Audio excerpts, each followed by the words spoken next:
everything today, which is a bit presumptuous, but we're going to do it anyway. Yep, that's how it always works. Ether synthesis. So an ether. Sorry, I forgot Tristan. An ether is what? How do we know we have an ether? What's that? Yeah, what's the functional group? What's that? Carbonyl? No carbonyl. That would be an ester, not an ether. An oxygen bonded out to carbons. We now have an ether. So if we're starting with the structure on the left, how can we get the structure on the right?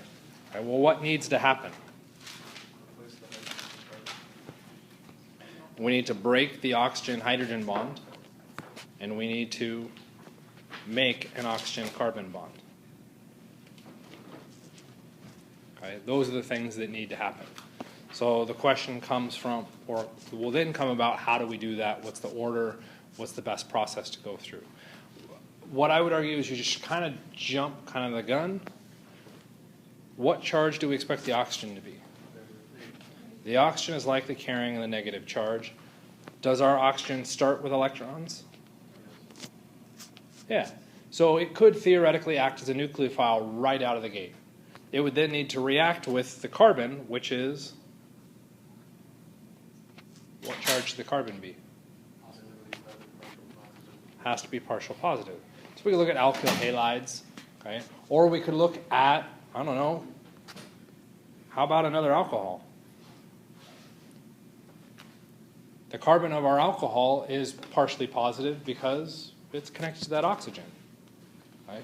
So I can go through and make ethers in a variety of ways. One is either making the oxygen a good leaving group, so that I have a very good positive carbon there, and another oxygen can come in and attack. Or I can make a really good nucleophile by making that oxygen more negative so that it can attack a better electropositive carbon. Right? That one happens to pick up the name of a Williamson synthesis. Right? So if we take a look at the Williamson synthesis, we take a strong base. What is the strong base going to do? It'll remove the hydrogen, which builds the negative charge, which then means our oxygen is negatively charged. What can then happen? Followed up with a step 2 with an alkyl halide. That negative charge can attack my carbon, kicking out the chloride as a leaving group. That carbon it's attacking, what do we expect it to be? Primary, secondary, tertiary. What's going to be the best bet? Tertiary. Primary. Secondary. Yes, it is one of the above. Which one?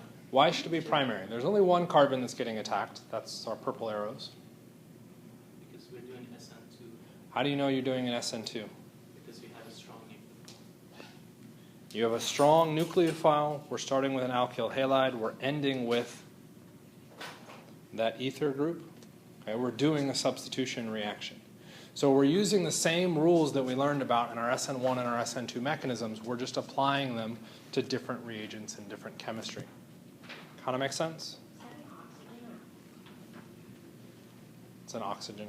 Okay. It's just the erase function. Okay?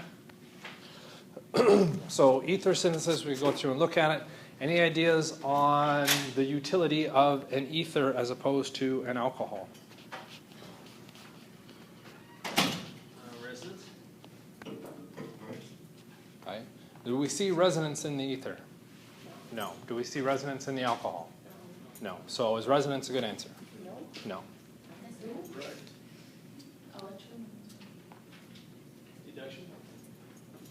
Deduction? Deduction? Induction.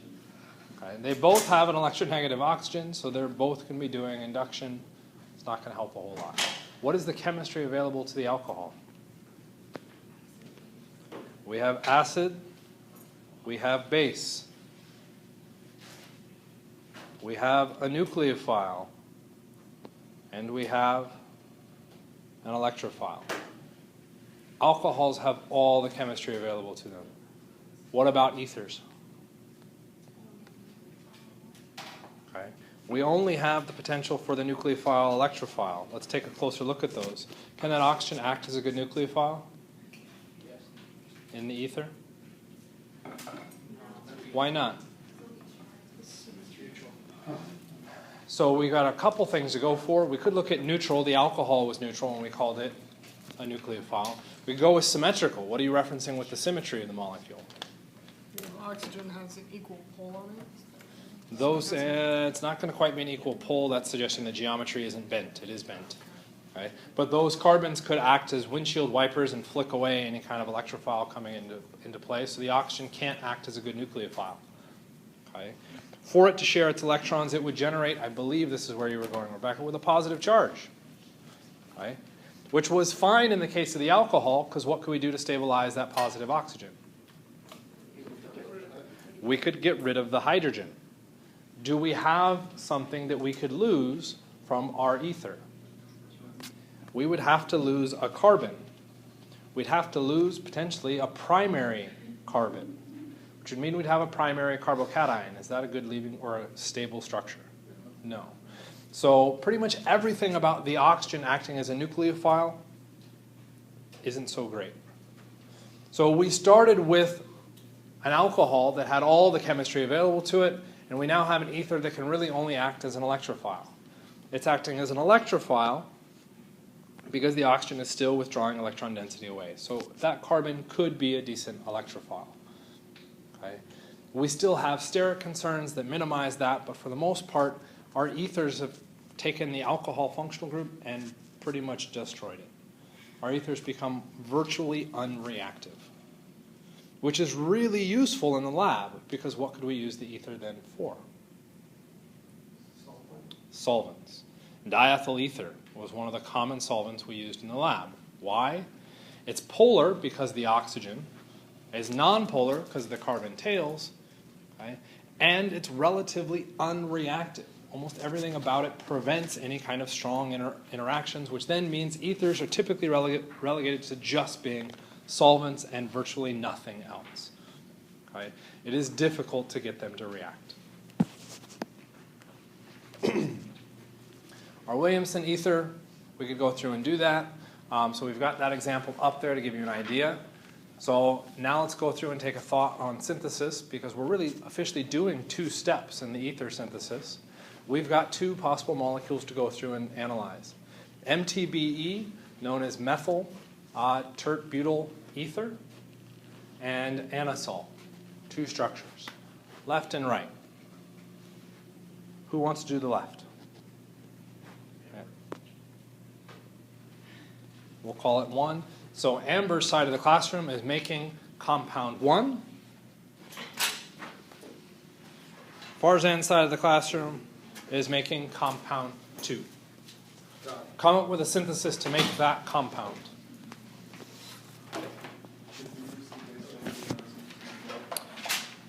That there are 2 options for both sides, both structure 1 and structure 2. You have 2 possible ways that you can synthesize these compounds. And because structure 1 was volunteered first, we'll go ahead and look at the answer for structure 2. Is one not favored of it? Maybe. When we look at our structure, what we have to do is evaluate the most likely bond to break, which is going to be our highest energy bond. Okay? We could reference the pi bonds. The issue with those pi bonds? They're in the ring structure with lots of resonance, making those pi bonds insanely stable. Those are not going to be the best option to break. Okay?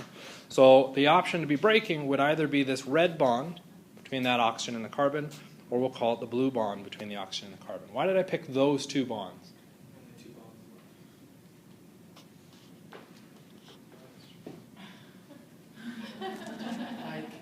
What about all the H's around it?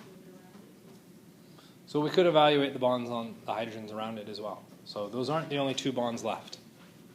Why are those 2 bonds the best bonds to be looking at trying to make? They're connected to the oxygen. What were you guys suggesting? You're just saying connected to the oxygen. Why do I care that it's connected to the oxygen? Oxygen's the most electronegative. It's pulling those electrons away. It's already polarizing the structure. Okay? If I was to make that bond, I'm going to be reverse polarizing that structure. Okay, so let's go ahead and take a look at the blue result first. Okay? Because what we're looking at is what's known as a retrosynthesis, we introduce a new arrow. Okay? This arrow is saying I'm working backwards from this. Okay, so if I cleave that bond, where do those electrons go? To the oxygen or to the carbon? Why would they go to the oxygen? Oxygen's more electronegative, so it would be the negative one. And then I'd have my ring here, which would be the positive one. Everybody agree so far? In a retrosynthesis, we can't have charged structures, so it's useful to think about this, but then we have to polish those up and make sure they're neutral structures. Right? So how can I make sure that oxygen is neutral?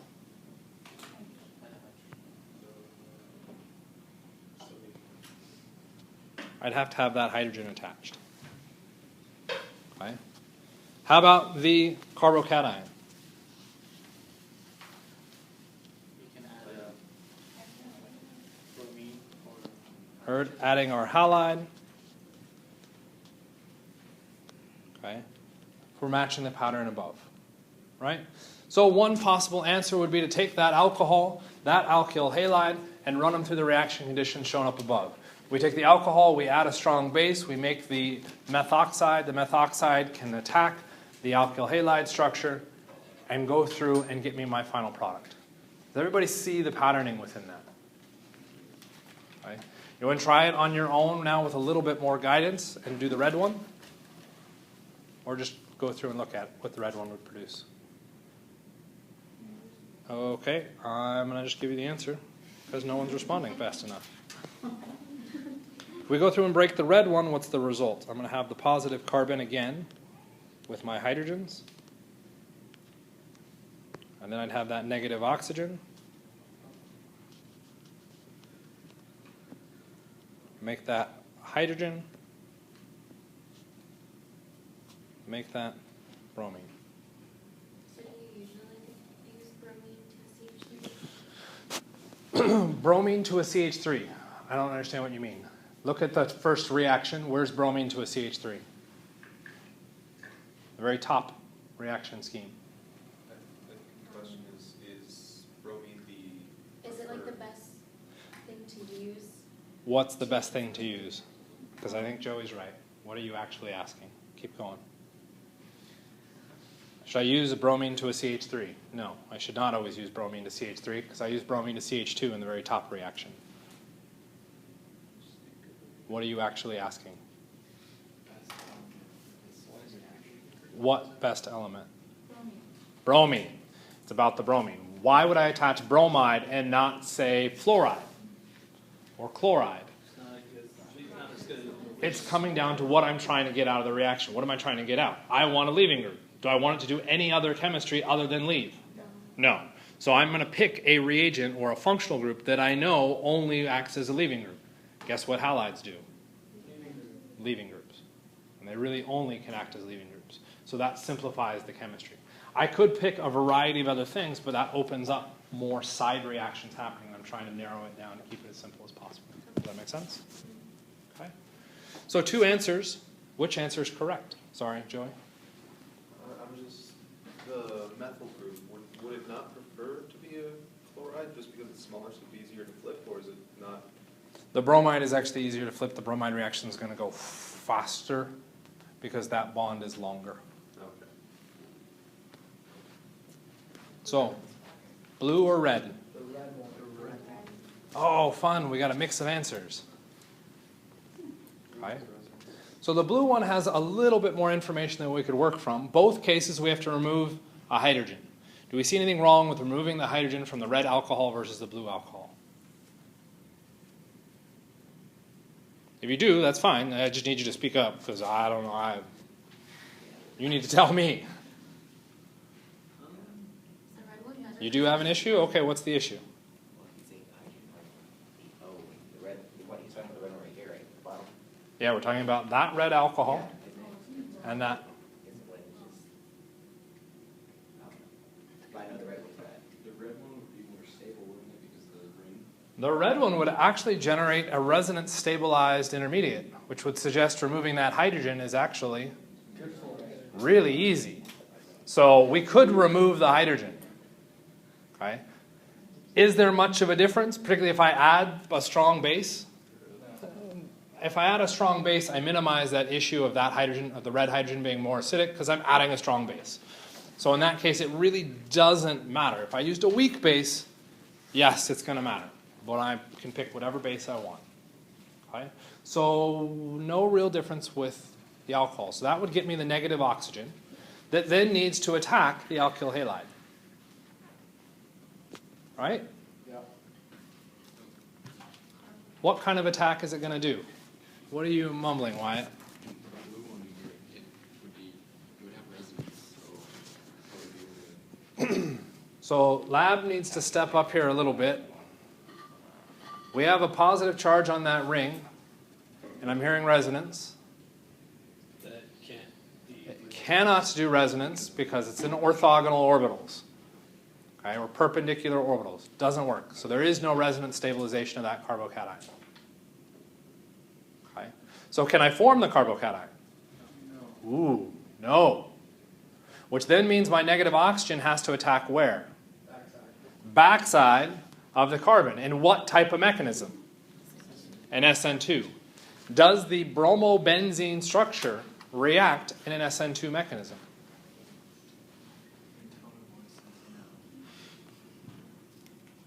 What is on the backside of that carbon-bromine bond? All of the pi bonds. What are those pi bonds? Electrons, which are going to do what to the nucleophile? Chase it away. So the SN2 can't happen. The SN1 we said can't happen because we can't form that positive carbocation. What happens with the blue reaction? Doesn't happen. Nothing happens. And we get no reaction.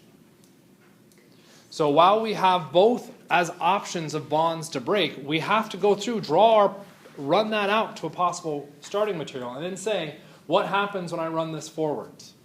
What mechanism am I going through? What type of reaction? What things are going to prevent or allow the reaction to occur? When I go back and look at the red one, I remove the hydrogen and I have that negative oxygen. It would then need to attack that carbon. Could I form a primary carbocation? Sorry, zero-area carbocation.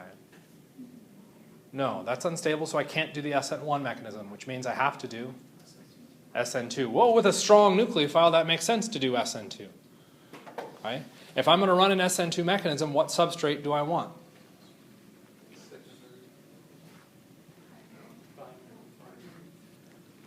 I want the smallest substrate possible. What's the smallest substrate possible? Zero area. What are we starting with here? Zero area. We'll run into the exact same issues with the MTBE. We have two bonds that we could potentially go through to try and make. One of them results in a successful reaction. The other one does not. Okay? This is the type of question you can see on the ACS, because there's two options, and you get two valid synthesis answers. Okay? But one has a flaw in how the mechanism runs that particular reaction. So you have to be thinking at that level to be able to answer that question correct. Okay? You can't get away with rote memorization. Make sense? Okay, well that was nice and depressing, so let's move on. Epoxides. How do we form the epoxide? MCPBA is our acronym. What you should really be remembering, not necessarily MCPBA, but it's really a peroxy acid, which is our oxygen. There's our acid. There's our peroxy acid. I don't really care what that R group is as long as I have that sequence in purple. That oxygen-oxygen bond is weak, making that oxygen a really good nucleophile and electrophile. That oxygen is what reacts with a pi bond to make the epoxide functional group, the oxygen within the epoxide. We've got two different versions of the epoxide shown, okay? And they're really coming just from different angles. What's up, guys? No? Okay. Tell them? Would you like to tell me? So you just talking about mixed bag. Oh, yeah. It just sounds like his back. He gets a lot of good cracks. Nothing OChem related. Okay.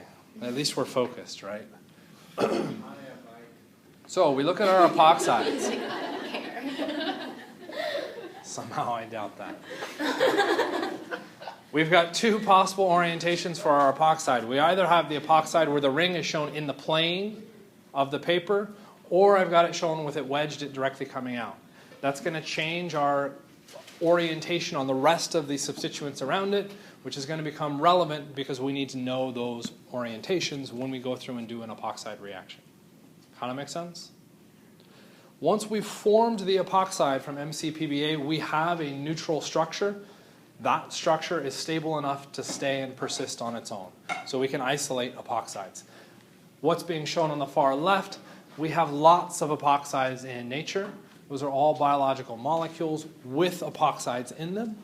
Okay? It is the chemistry of the epoxide that we can take advantage of in biology, among other places, to go through and change out different functional groups. Okay, so what are we really getting at on this slide? Well, is the epoxide stable? Okay, it's neutral, but is it a stable thing? You look at it and go, yeah, that's totally stable. That shouldn't do anything at all. Well, you're shaking your head, no. Why? We've got a lot of angle strain. That structure is wanting to break open. Okay, and I'll pick the structure on the left.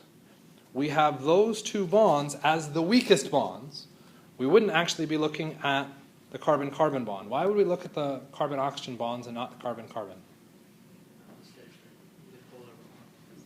It's the polar bond. Oxygen is more electronegative than the carbon. It's already stealing some of those electrons away. It's causing the bond to already start to break. Okay? Those are going to be the weakest link. That's where I want to poke at this. Okay? Those electrons are going to start to shuttle up to the oxygen, okay, leaving behind a partial positive carbon. Both of those carbons are partially positive. Why does that become a problem with the reaction I'm then doing in the next step? The next level, what do I bring in? A nucleophile, a negatively charged species that needs to react with a positively charged species. Do I have a positively charged species? I have two. Which one does the nucleophile attack? Okay. So we have two options, so let's just kind of pick one. And just, for the sake of it, it's closer on this side. I don't want to draw a really long arrow. So if we did that and we broke that bond open, what kind of result would we have? We'd have our oxygen up there, be negatively charged. We'd have the nucleophile down here. Okay, we'd have our R group wedged and our hydrogen dashed. Everybody see that? Okay. What kind of reaction did I just run? I said just the reaction. You're jumping ahead. You're right, but you're jumping ahead. Just the reaction. It's not officially just a coordination because I broke a bond at the same time. Okay? And that even still is a mechanism. I'm just asking for the reaction. It's a substitution. If I look at that far right carbon, it has a leaving group attached to it, an oxygen, and it has a nucleophile come in and attack that position. And I have substituted a carbon-oxygen bond for a carbon-nucleophile bond. It's a substitution. Then the question becomes, well, what substitution should we be doing in this reaction? Yes, the arrows show SN2. Are the arrows correct? Should I be showing this as an SN2 or should I be showing it as an SN1? Okay, well, to figure that out, what do we have to do? We have to evaluate the four things. The four things being substrate, nucleophile, leaving group, solvent. Solvent. It's going to be the same regardless because it's all under the same conditions, so we can't look at the solvent. Okay? So we could do the leaving group. Is the leaving group different? No. Could we do the... Those of you looking at my hands, that was fun. Nucleophile. Nucleophile is the same, but is there a characteristic about that nucleophile that would set it apart between the SN1 and the SN2? It's negatively charged, making it a strong nucleophile, which would suggest an SN2 mechanism. Could I look at the substrate to help me out? Well, the substrate had two options. The more sterically or the less sterically. with two options available, the substrate's not going to help me. The only thing I have to evaluate what mechanism is going to be preferred is going to be looking at the strength of the nucleophile. Because I have a strong nucleophile, I now expect SN2. The SN2 predicts what substrate attack? Primary or secondary.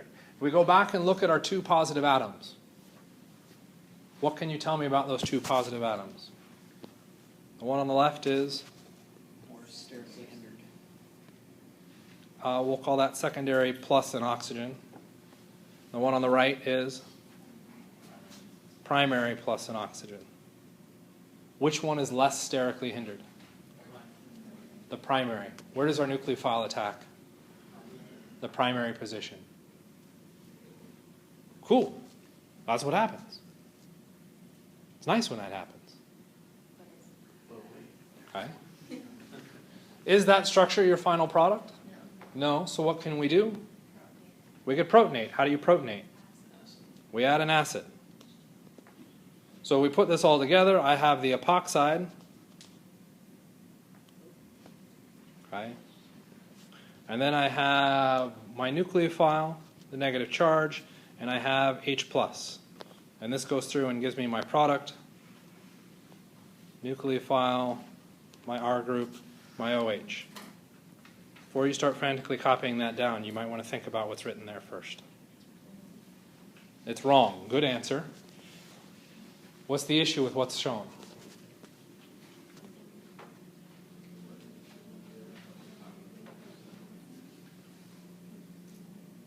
What charge is the nucleophile?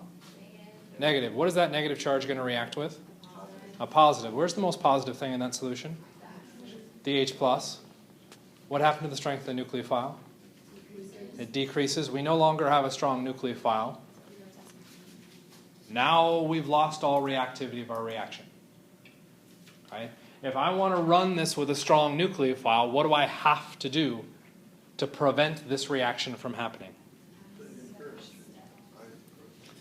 Separate it into separate steps.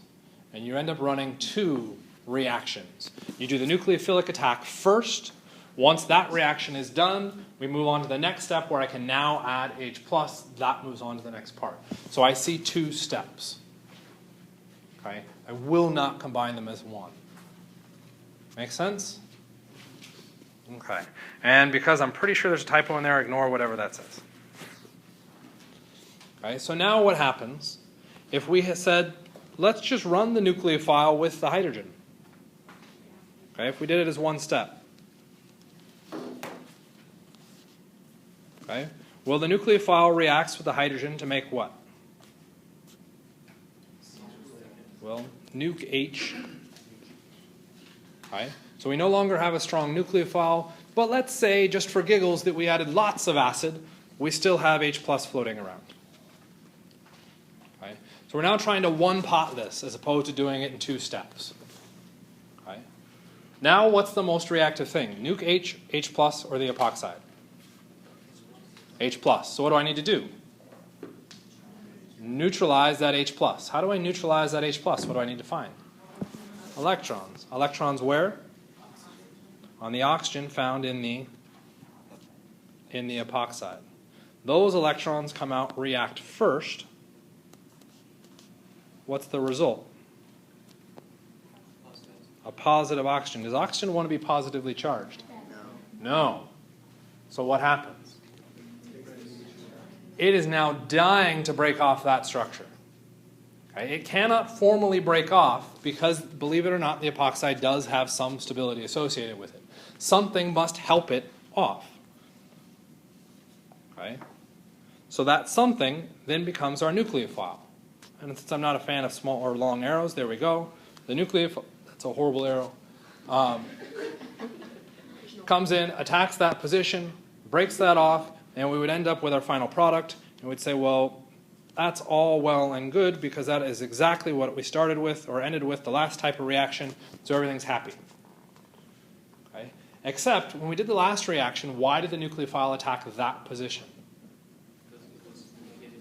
It was a strong nucleophile, which suggested an SN2 mechanism. Is this a strong nucleophile? How do you know it's not a strong nucleophile? It's not charged. Well, if it's not a strong nucleophile, are we doing SN2? No.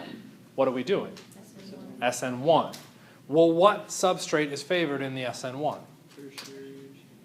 The tertiary position, which means the nucleophile should actually attack the other position. We break open the epoxide, and the result we get is now different. So we never form a carbocation. You never form the carbocation. Okay, it doesn't happen. So it's not really SN1, and that's one of the kind of weird things within this. We don't ever formally form the carbocation, but we're seeing the reaction react like an SN1 reaction would, and that our nucleophile attacks the least sterically hindered position. Okay? The way to envision it is with that oxygen being positively charged, it's already starting to withdraw electrons. That bond becomes so long that we're starting to form the closest approximation to a carbocation that we could get without actually being a carbocation. That's why the nucleophile attacks that position. It creates the largest load for the antibonding orbital.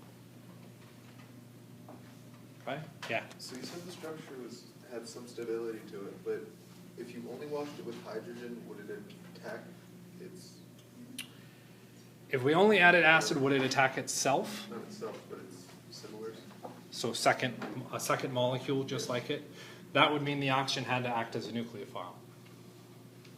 If the oxygen's acting as a nucleophile, we'd end up with 3 carbons attached to a single oxygen. We run into the same issue that we had addressed before.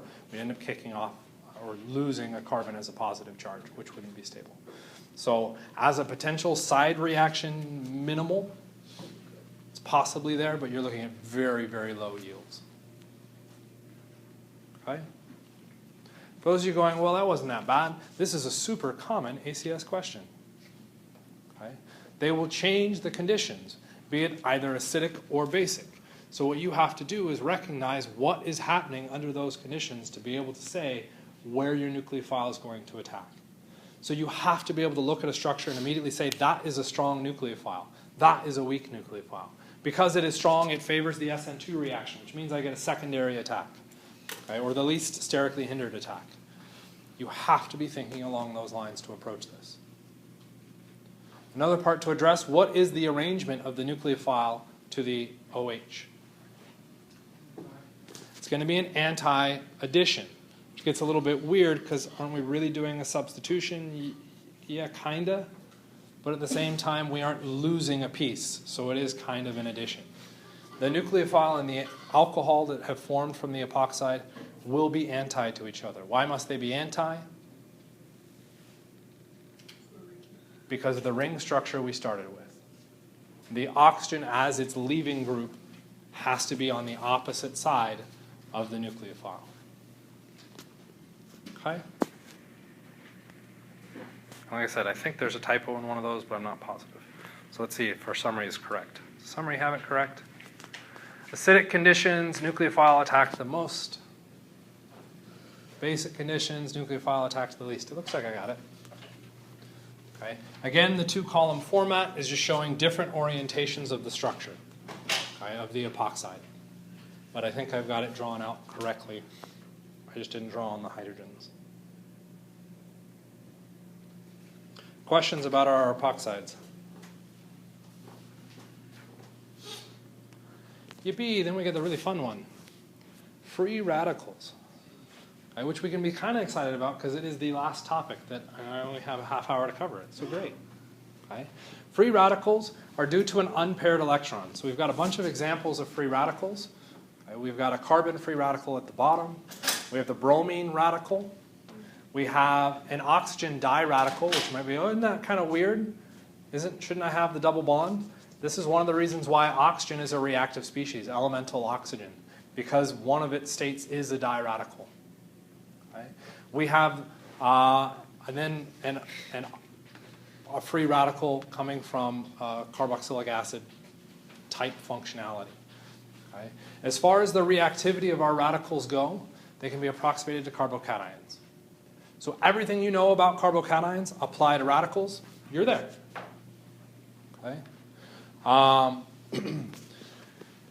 In general, one of the things that's a bit of a pain is almost all radical reactions are heavily dependent on concentration.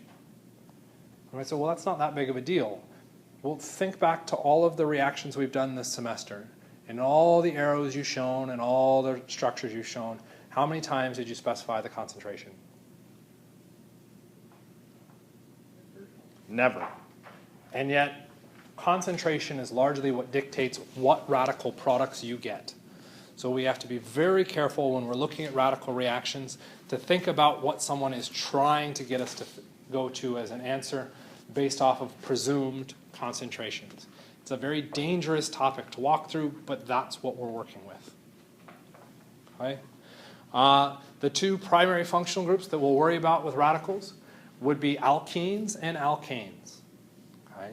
And then officially a third combination, which is the combination of an alkane with an alkene, which we'd really just call an alkene, but that's our last functionality. The reason why radicals become important is because of our alkanes. What is the reactivity of an alkane?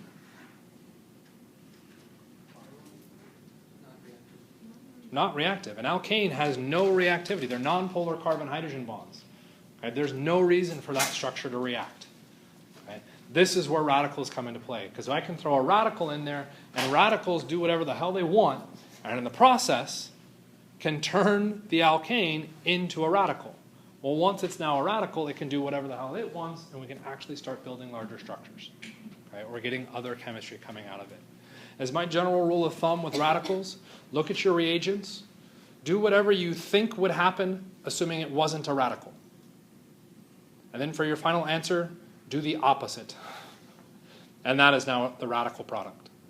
Is the radical and the carboxyl looking thing influenced by the resonance? Yes. So when we think about carbocations, do we have to worry about resonance? Yes. Well, I said radicals are effectively carbocations. Do we need to worry about resonance? Yes. Okay, radicals have the same resonance issues that carbocations do. Okay. We have several kind of primary categories of our reactions.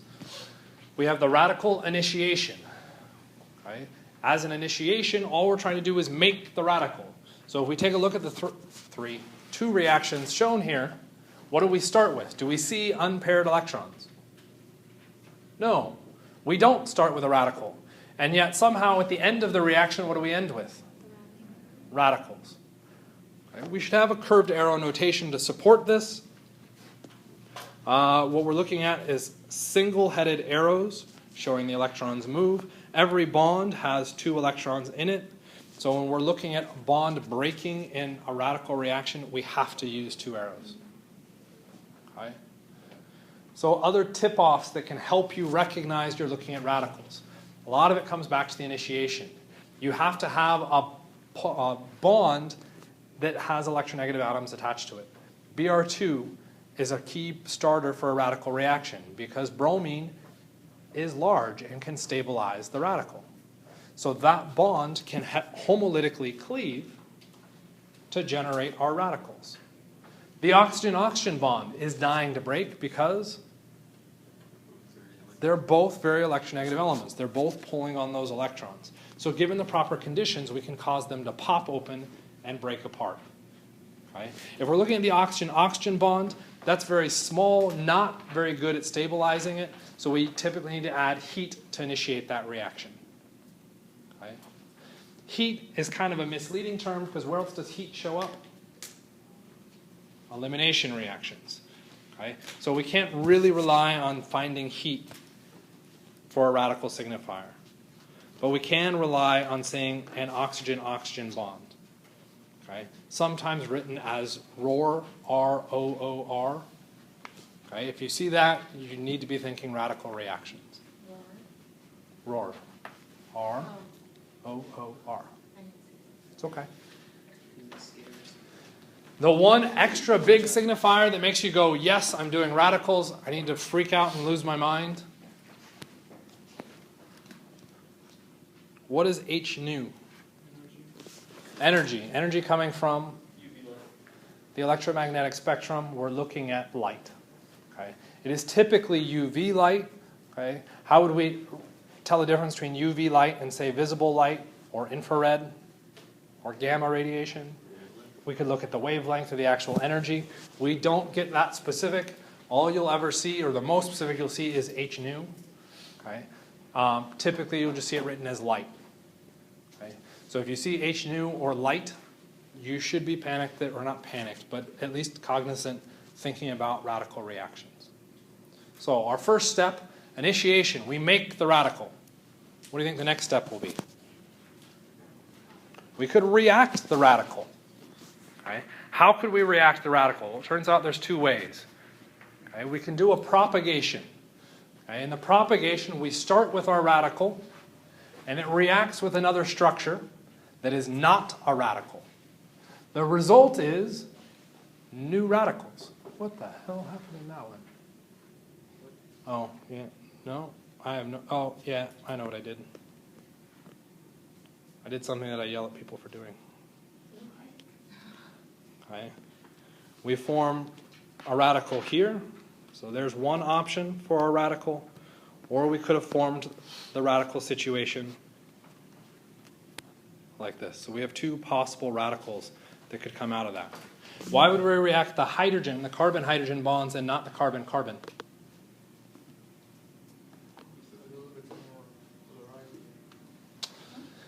If it was polarizable, you're getting a complete shift of the electrons one way or another. We're not shifting the electrons one way or another. Sort of size. It's location. Okay, you think about radical people. Okay, what are they trying to do? Find more radical people by being as loud and obnoxious and grabbing as many people as possible. Okay? The people they're trying to grab are the easiest targets. Okay? The ones that are most available. Which is more available, hydrogen or carbon in that structure? Hydrogen because it's on the outside of the structure. So when we're looking at our radical reactions, they will react as quickly as possible with whatever is immediately available. So there is a concentration issue here. There's a lot more hydrogens in most structures. The hydrogens are also on the outside of the structure, okay, making them more easy to grab a hold of. When we look at the later situations, we could then have the radical form in cleaner situations. Notice in all three cases, we form a radical. We quench the original radical, and we form a new radical. Okay? Once we have the new radical, what could it do? Well, it can go through and run more reactions with neutral species and continue this reaction along. Okay? So it can kind of self-catalyze. Let's go back up to that top reaction, red versus purple. Which of those two reactions would I expect to be more likely to form? Purple. Why purple? Much more stable radical. Our radical is effectively a carbocation. I have a secondary radical versus a primary radical. The purple product is the favored radical when working with bromine, okay, which is something we'll talk about, okay, very, very briefly. Okay, bromine as our synthetic method, very high yields, produces the most stable radical. Okay, so we end up seeing the purple one come out of that. What's the other possible, whoops, ignore that, we already answered that. The other possible radical reaction is that somehow moving through solution, that radical encounters another radical. Okay, what's the result?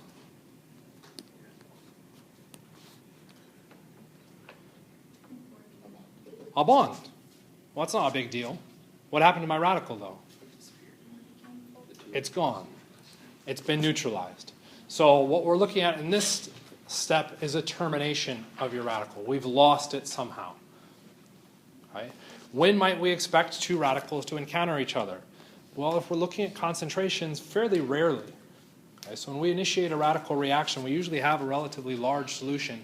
We get very small radical formations or products initiated, but then it can go through its propagation where it's finding neutral structures, where it's finding more neutral structures, okay? Until eventually all of those neutral structures are reacted, and then every so often maybe the radical hits and recombines. But typically when we're looking at our radical reactions, the termination is super, super rare, And if we're suspicious that a radical is still in there, what we do to stop our reaction is throw in a scavenger, okay? Something to grab up the free radical, right? Which is really just a fancy way of saying, Can I go yell? wee. A fancy way of saying you're trying to stabilize and quench the radical, or turn it into a space where there's tons of resonance that prevents that radical from doing anything else. Okay? Maybe other things besides bromine that might show us things. There, yes. Okay, and let's see, because that's kind of useful. So let's skip that for a moment. Cool, wasn't that far out? Bromine versus chlorine. Okay. When we're looking at our radicals, bromine and chlorine are our big primary drivers for potential radicals.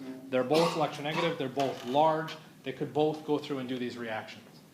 What we're looking at here, though, are energy diagrams. When we look at the bromine's energy diagram, what type of reaction is the radical reaction? That's the one on the left.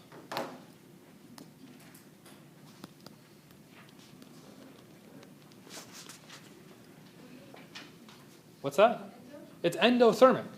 The energy of your products is higher in energy than the energy of your reactants.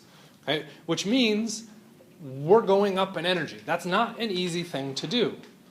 Okay? So which is going to be favored if I'm given the option of different products to be higher in energy? I'm going to favor the one that produces the lowest energy, or has the lowest energy transition state. That's going to be the one that has the most stable radical formed. Okay? So when we're reacting bromine, because it's an endothermic reaction, I get a high favoring for carbocation-like intermediates. What happens when I move to chlorine? What kind of reaction is happening over there? It is now an exothermic reaction. Okay? In this case, where's my transition state? Well, it's closest energy to the reactant. Okay? And since the reactant's the exact same energy, the transition state for both product formations is the same. Okay? So what ends up happening? I'm going to get equal concentrations of pretty much both of those. And it's going to come down to the concentration or the frequency at which I can make either one. So chlorine, exothermic, very reactive, which means it reacts with any hydrogen it sees. Okay? Any hydrogen at all, I'm going to do the substitution there. Okay? And that's because chlorine is that reactive as a radical. Bromine, being larger, a little bit more stable, slows the reaction down enough where it becomes selective and we only form the most stable radical. Which is why in all of the slides before, I'm only talking about bromine, I don't look at chlorine. Because chlorine, as a synthetic molecule, is pretty useless because the amount of products I'm going to get is going to be a whole bunch. I can't get just one product, I'll get 5. Okay? That's not synthetically useful. Okay? It is useful in asking kind of backwards questions about how many different products would form with using chlorine radicals, which the ACS does have some practice questions on. Okay? But as far as synthesis, it's not useful.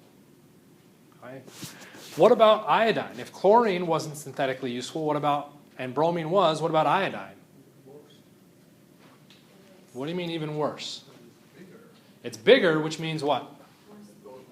It's more stable. Remember, bromine is bigger than chlorine.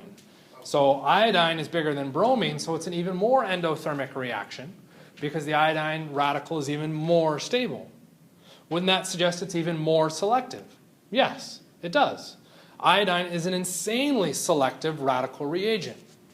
It is so selective that it takes years to decide which product to make. Okay? Not very synthetically useful. Okay? The time frame behind that just doesn't work. What about fluorine? If we try to do a radical reaction with fluorine, it replaces everything very, very quickly. Okay? So the same non-selectivity as chlorine.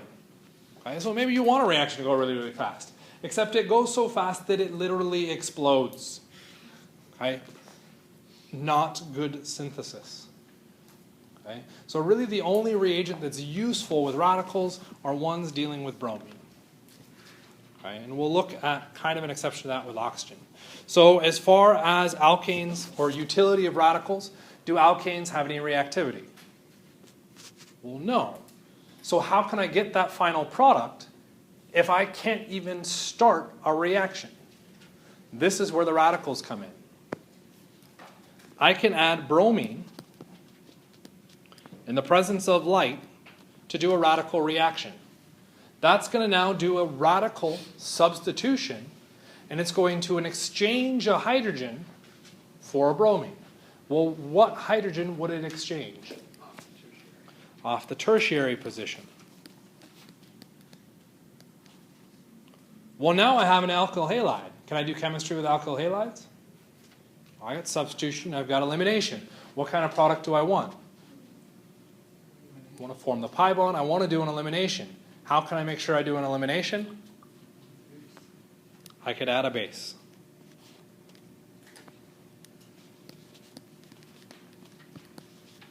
And there we go, now I've got my synthesis.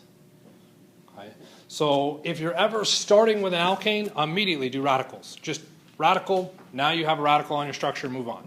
Okay. So your radicals will do your radical substitution. It's going to substitute for a hydrogen at the most stable position to form a carbocation. Okay. So that's their synthetic utility. Okay. Br2 and light is selective, chlorine not selective. Fluorine is they explode in your face. Iodine takes years to get the reaction to run. So that really only means bromine is the useful reagent. Okay. There's our energy diagrams. Stereochemistry. If I ran through and did this reaction, what product would I expect out of it?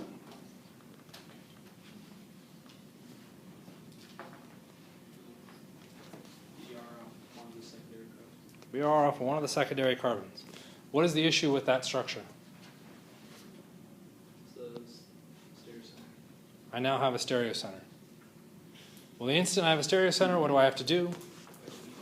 I have to worry about the wedges and dashes. Okay? Well, what should it be? Should that bromine be wedged or should it be dashed? It will be both. Why does it have to be both? Look at the starting materials. Does bromine have chirality associated with it? Does the butane? The butane has no chiral atoms. That means the product must also be achiral. Okay, and this is something that we have to be careful on. Product does not mean one structure within the possible products. It means all products formed must come together to be achiral. So if one of them is wedged, guess what? One of them must be dashed. I have to have an equal concentration of both to satisfy the chirality of the reaction. The beginning was achiral, the end must be achiral.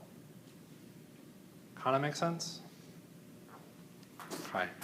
You might say, well, couldn't I just remember that they were carbocations? Yes, yes you could. That's why I made that comparison back to carbocations. Okay. What about allylic chemistry? Where would I expect to do the bromine reaction now? So we could say the pi bond and do a bromine addition. Okay? Which is a good first step. Okay? Where those bromines have now been added anti to each other because of the bromonium intermediate, that tri-intermediate. But if that was the case, did you take advantage of the light? No. So that light is now our tip-off that what we need to be looking at is radicals, which means I need to be doing not an addition, but a substitution. So now the question is, where do I do the substitution? Okay.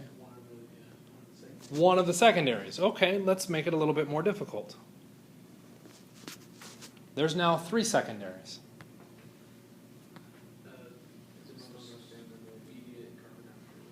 Why the most immediate carbon after the pi bond and not the first one? What we're concerned about, again, is remember, we form effectively a carbocation in these reactions. Okay? So that if I'm going through and looking at the possible products, if I had a carbocation, let's put it in quotes,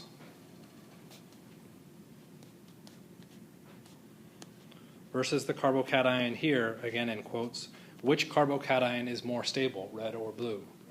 Red, because resonance. Okay? Which means the end result, when I look at my final product, I need to add that extra carbon to this so that it actually becomes a challenging question. Would expect the bromine to substitute either here or over here. Why or? There isn't really a difference between either of those two locations. So if I had a mono substitution, that's going to go at one of those two positions. Make sense? Okay. As Amber was alluding to, if we add Br2 to a double bond, though, we have the issue of the pi bond reacting and doing a straight addition. Right? So what we want to do is limit the straight addition. That means we have to limit the concentration of Br2. Right? How can I limit the concentration of Br2? That's where we can add in a different reagent, NBS. NBS is N-bromosuccinimide. For those of you in the lab, you should remember that. NBS is reactive because I now have a nitrogen-bromine bond. That bond is just as reactive as a Br-Br bond, if not more so, because nitrogen's more electronegative. NBS will react with itself to produce relatively small concentrations of Br2. Those small concentrations of Br2 can form the radicals. They can then go through and do the radical reaction. So Br2 in light in the presence of a pi bond, not the greatest synthesis because we get a standard addition reaction. If we switch that up and instead make it NBS and light, we should very selectively get only the radical substitution. Okay? So adding the alkene to our structure can change the reactivity of our radicals by changing the location of where they react due to resonance. Okay? But the introduction of a pi bond also means we have the issue of additions, so side reactions that could happen. Kind of make sense?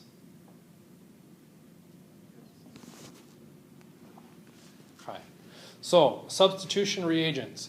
Br2 in light, bromine substitutes hydrogen at the most substituted position. Cl2 in light sucks. Chlorine just substitutes for hydrogen. Which hydrogen? Any and all. Okay. NBS in light, bromine will substitute for hydrogen at the allylic or the benzylic position. Okay. And that's because we form the most stable radical positions, or radicals at those positions. Okay. Radical additions. Remember we started this whole thing off with this goofy looking radical. Okay. Our ROR, ROOR, and heat can initiate that radical structure. Okay. It is typically put into solution with a pi bond and HBr. Okay. So that's usually what we would expect to see. Okay. What is that radical going to react with? The pi bond. So given the choice, hydrobromic acid or the alkene, you're going to use hydrobromic acid to splash on you because the alkene has a reactive pi bond. Yes. No? You're saying no. Why are you saying no? Hydrobromic acid hurts more. Okay, so I like what you're thinking. The pi bond is reactive, yes. But remember, HBr is a strong acid. Okay? So what's going to be the most reactive thing? The HBr. The radical is going to react with the HBr first. Okay, so it's going to react out, and we'll get that single bond from our hydrogen, or from that, single bond coming out. Now the question becomes, should the last electron go to the bromine as purple or hydrogen as blue? Why should it go to the bromine? Bromide can stabilize the radical better than hydrogen because size. Which then means the result of step 1 is that I form a carboxylic acid. Whoop-de-doo, we effectively started with that, so that's pretty meaningless. And a bromine radical. The bromine radical is now the reactive species. What is that bromine radical most likely to encounter as the most reactive species? Just because I yelled at Farzan, no one wants to volunteer an answer. What? Did you say? What? Did you say Farzan? Yeah, your classmate? That's your name? Yes. Oh, I didn't know that. Oh, man. That was. Last day of class. Yes, making connections. What is the most likely thing the bromine radical will react with?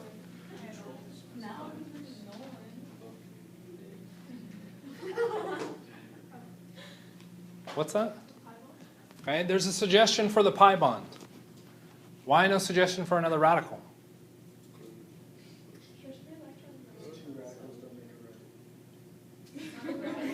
Yeah, they do, actually.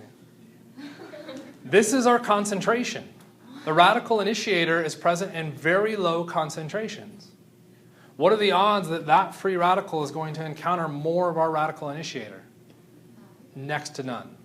If the radical initiator is in low concentrations, this species that I got crossed out, our acetic acid, is also in low concentrations, which means the radical probably won't encounter that. If I'm adding HBr, there's a lot of HBr. Guess what that bromine radical reacts with first? With H of HBr.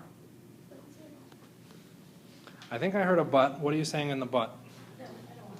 You don't want to talk? Yeah, because but isn't a bad statement. What's the result? I make HBr and bromine radical.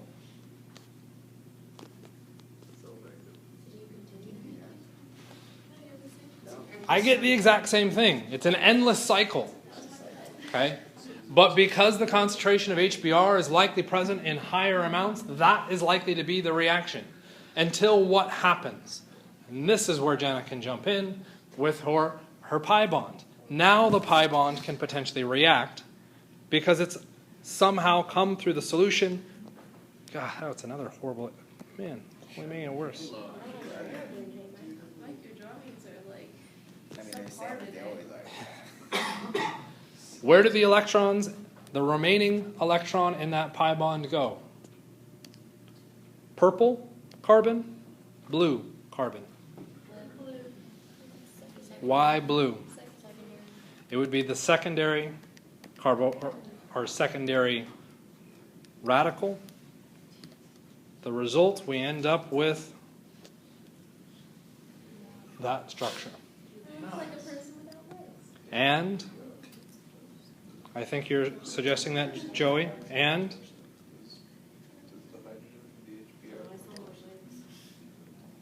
what reacted with the alkene?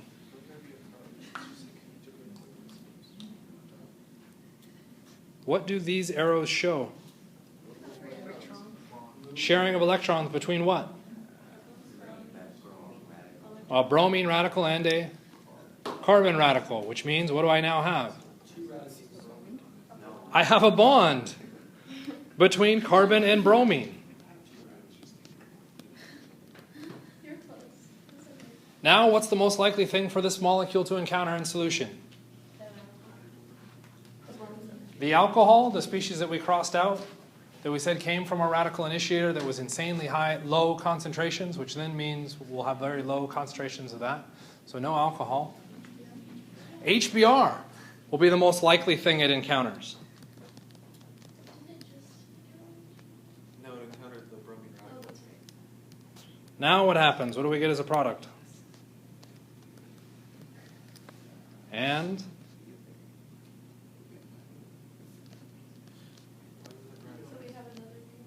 we have another bromine radical which can continue the cycle. And I would have now my neutral structure. Everybody see that? Okay. Here's kind of the big reveal from all of that. As we erase all of that, you're welcome. I think there's a pretty good workaround just to get a different carbon. What type of reaction did we do? We did an addition because we broke the double bond. What did we add? Bromine and hydrogen. Where did the hydrogen go? To the secondary position. Is that where a radical would go if I had just mixed HBr with that alkene? Nope. What was the result? The free radical addition did the opposite of what I would typically expect. Why? Because radicals. Okay? If you follow through your mechanism, you can predict how those things shift, where they end up going. Yes, that is challenging, but that's what the radicals will go through and do for you. You can predict them. And it almost always comes down to concentration. Okay. So, in our radical additions, we now have two ways to react an alkene. If we did NBS and light, what product do we get?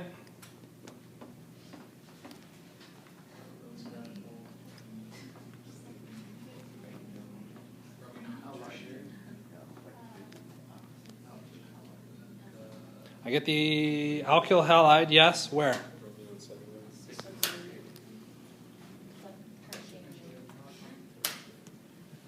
NBS generates Br2 in low concentrations, meaning I go through and do which reaction?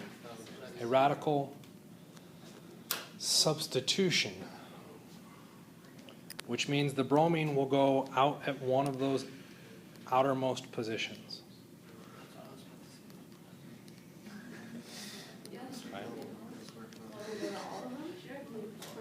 One. Which one do you think? They're all equivalent, so it doesn't matter. So it doesn't matter. And the bottom one, what happens? That's the one where we actually do the radical addition. The result is that the bromine goes where? Secondary. To the secondary position. We're adding the hydrogen and the bromine in the opposite locations of where we would expect them to go. Okay. Since I'm seeing pictures, hopefully I sneak in. No, I didn't get to sneak in. Those are ores for each of those colors.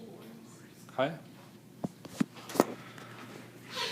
So, we also have the Birch reduction. That's a radical reaction. We already talked about that when we looked at the reduction of our alkyne down to the trans alkyne. It's the only one that does it.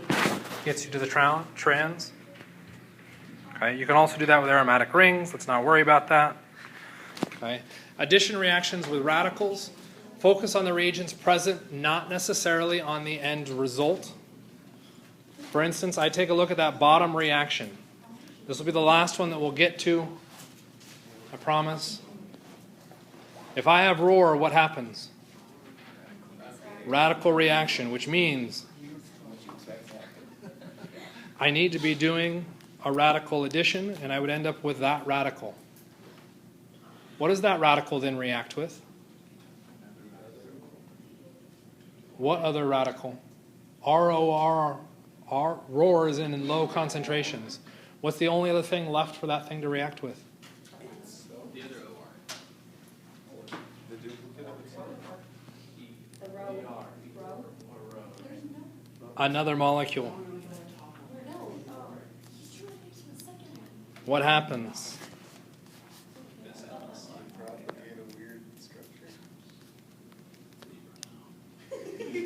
Till you run out of what? Yes. So you run out of stuff? Why does Okay. the other OR? And what's going to end up happening? You will generate a polymer. You're looking at a polymerization reaction. Polymer reactions are a bit of a pain to deal with. They do run through radical reactions. They can also run through cationic and anionic intermediates. What they're referencing when you say a cationic polymer, when the polymerization starts, so this step right here is our polymerization. We've connected two monomer units. That species needs to be a positive charge. We have to have a positive charge in there. If there's a positive charge, it's a cationic polymerization. Is there a positive charge here? What is there? Radical. So this is known as a Radical polymerization. What if that was a negative charge? Then it would be an anionic polymerization. Okay. I would kind of like to go through more polymer stuff, but unfortunately I can't, so we'll just kind of have to accept that. Thanks, Anthony. This is our summary for all of our reactions, and apparently I'll go through and make a video on polymer chemistry that no one's going to watch, but I'll go through and do it because Anthony asked me to. Conjugated pi systems, exciting stuff, ... And a black screen. The black screen of... Hallelujah, I don't ever have to talk about this again this semester.